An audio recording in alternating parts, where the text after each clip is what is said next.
que esses antioxidantes suplementares, eles podem ser considerados os extras, né? Para potencializar a fertilidade.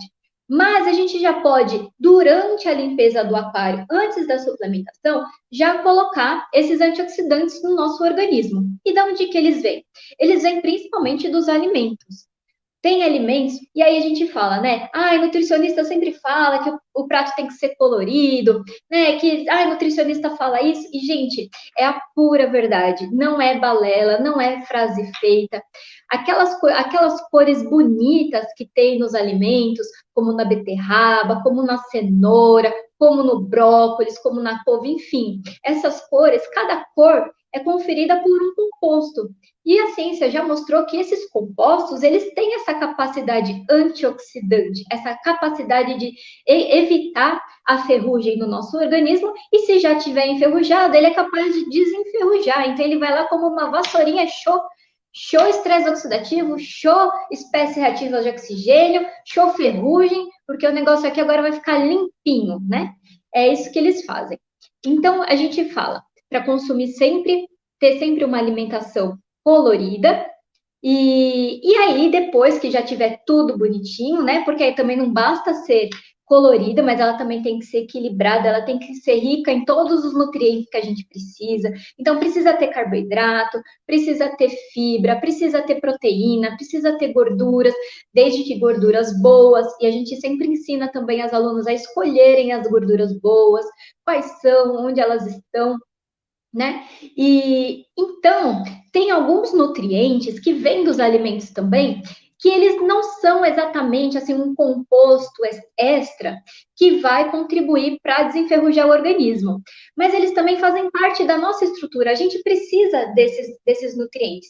Então esses nutrientes eles têm duas funções: tanto nutrir a gente e exercer a função que ele tem no nosso organismo, e também de antioxidante. Eles atuam das duas formas. Um deles, por exemplo, é o selênio. Não sei se vocês já ouviram falar no selênio, mas o selênio ele é um nutriente e ele tem uma super capacidade de modular uma das enzimas que eu falei para vocês, que vão desenferrujar o nosso organismo. Então, ele faz parte da estrutura dela, e sem ela, e sem o selênio, essa enzima não funciona direito, né? Na verdade, ela nem funciona. Então, é interessante a gente ter um consumo legal de selênio. E, Vanessa, onde é que eu consigo selênio? Gente, tem uma fonte de selênio, que na verdade é a melhor fonte de selênio do mundo. Do mundo! Vocês têm noção? E está aqui no Brasil. É a castanha do Pará, que agora é chamada de castanha do Brasil, né? Castanha do Brasil, porque agora ela tem aí um reconhecimento internacional, né? Porque antes era castanha do Pará, porque ficava só aqui no Brasil, né? Mas hoje já tem aí um reconhecimento mundial. O Brasil exporta muita castanha do Pará, ou castanha do Brasil, e ela é uma excelente, a melhor fonte de selênio. Porém, a gente precisa tomar muito cuidado, porque o excesso de selênio também pode causar danos e, inclusive, estimular o estresse oxidativo, ou seja, ele pode enferrujar o nosso organismo. Portanto, a quantidade também é muito importante.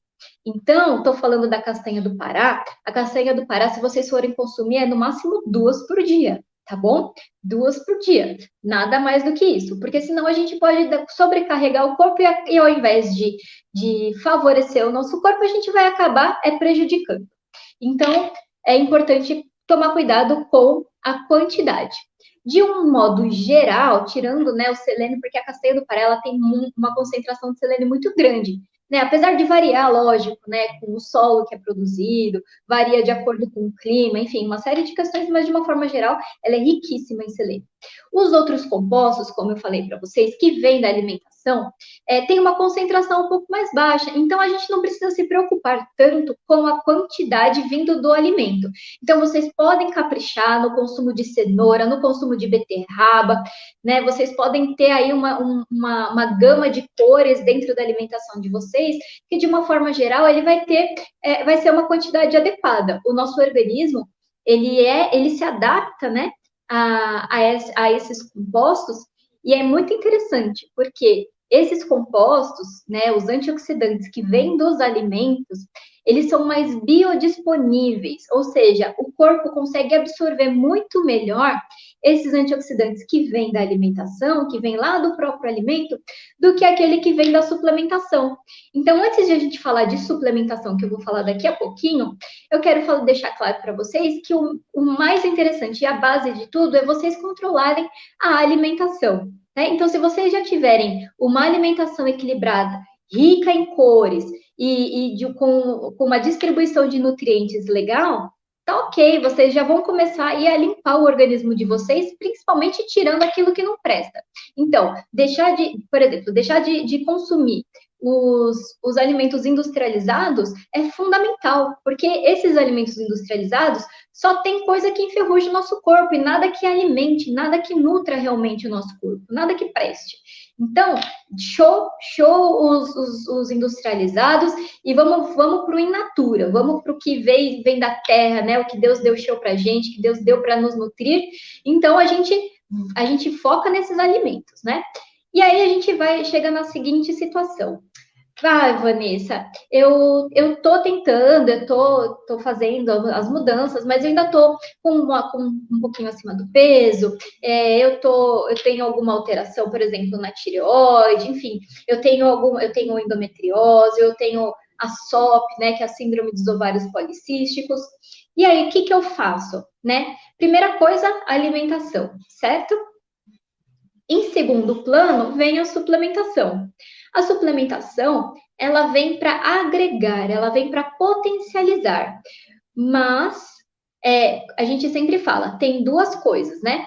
Tem essa questão que quando o corpo realmente precisa e a gente precisa saber a quantidade que o corpo precisa, isso, gente, tem que ser feito por um profissional treinado e especializado, certo? Não vão sair tomando antioxidantes por aí, não vão na farmácia comprar sem prescrição, sem alguém que realmente controle e que saiba o que está fazendo. Por quê? Porque o excesso de antioxidantes, independente da sua fonte, independente da sua forma de atuação, ele muda, né, de papel, e ao invés de ele ser o bonzinho, ele vai ser o mal. Ele vai acabar enferrujando o nosso corpo e de uma forma muito potencializada. Por isso, muito cuidado, tá? Quando vocês forem falar, quando a gente fala de antioxidantes, a gente fala aqui dentro do nosso método, porque a gente tem alguns padrões, a gente faz adaptações individualizadas, mas dentro de uma quantidade máxima, dentro do que é comprovado já que não vai fazer mal para vocês. Tá? Inclusive, a gente teve uma aluna que teve prescrição médica de antioxidante, mas ela não teve o acompanhamento adequado e a gente descobriu que era isso que estava prejudicando a fertilidade dela. Por quê? Porque ela acabou enferrujando ainda mais o organismo dela. Então, imagina, vocês acham que estão fazendo uma coisa boa, mas vocês podem estar fazendo uma coisa ruim. Por isso é fundamental que um profissional esteja junto com vocês. E é por isso que a gente está aqui com vocês, todo o nosso suporte, inclusive de antioxidantes, de suplementação, de alimentação, tudo isso é super balanceado, tudo controlado para que a gente garanta realmente saúde para vocês e que a gente potencialize esses efeitos, né? A vitamina C também é um super antioxidante, é maravilhoso, né? Vindo da laranja, vindo do limão, então, pode manter esse consumo vindo da alimentação, pode manter naturalmente, mas a suplementação, o que vem extra de vitamina C, de vitamina E, também é um super antioxidante, tudo isso a gente fala para evitar no período ovulatório, tá bom? A Udislene está falando, eu consumo curcumina todos os dias, não tem problema, é ótimo. Isso aí ajuda com certeza o seu organismo a evitar aí a ferrugem, né? E a desenferrujar. Muito bom. Quais são os alimentos antioxidantes? Bom, Sandra, tem alguns que eu já falei para vocês, né? O chá verde, todos os coloridos, de uma forma geral, as frutas vermelhas, o mamão, a laranja, o limão, a abóbora, o brócolis, a couve-flor, a couve-manteiga, as folhas de uma forma geral, enfim, todos esses aí são antioxidantes, tem aí potencial antioxidante, tá bom? A curcumina também, né, que a Udislene falou que consome todo dia, então colocar aí o açafrão no arroz ou como tempero é muito interessante. A pimenta também tem a capsaicina, que é antioxidante. Enfim, uma série aí, o gengibre, nossa, gente, muito, a cebola, o alho. Então, se eu for falar aqui para vocês, vocês vão perceber que, nossa, mas eu sempre coloco tomate, né? Coisas do nosso dia a dia têm antioxidantes, né? A gente não precisa ficar pensando, é uma coisa cara, é uma coisa fora do. Não, gente, é o que é natural, é o que é natural. A natureza é maravilhosa, né? Pode consumir aveia e tapioca. Aveia, aveia pode, a tapioca precisa tomar um pouquinho de cuidado, principalmente se você tiver SOP, tá? A síndrome dos ovários policísticos. E quando consumir a tapioca, consumir sempre com alguma proteína, alguma fibra junto, tá? Para evitar aí que o açúcar seja absorvido muito rápido.